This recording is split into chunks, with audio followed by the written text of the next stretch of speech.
Okay, spiral practice 115. Which correctly compares the numbers 5 and 703 thousandths and 5 and 73 hundredths? So, you know what I want you to do? Set up your T-chart. 5.703, 5.73. Okay, remember you want to have the same number of digits behind the decimal, 3 here and 2 here, so we need to add on a 0.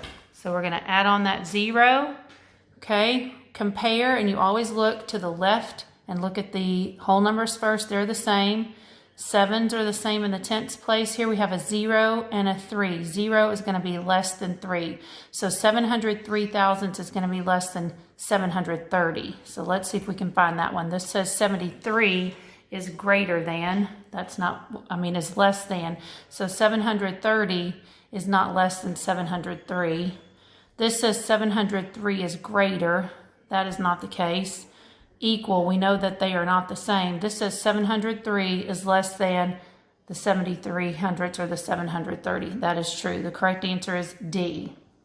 Okay, number 2 says a team of 5th grade students cut ribbons for an art project. They cut 1,000 pieces of ribbon.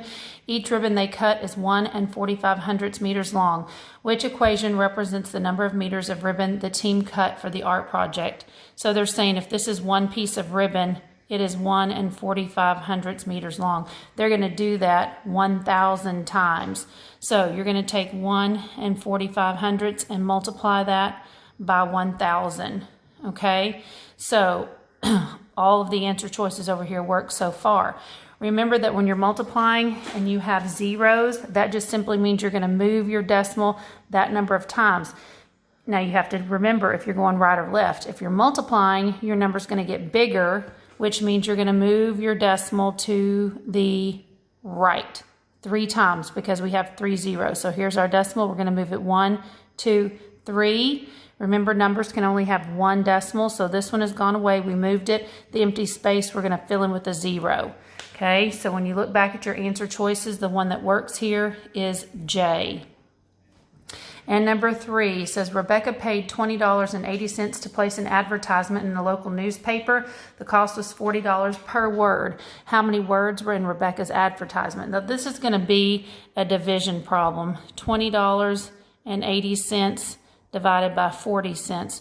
Not quite sure why they threw this one in at you because we haven't divided a decimal by a decimal, but here's what you do.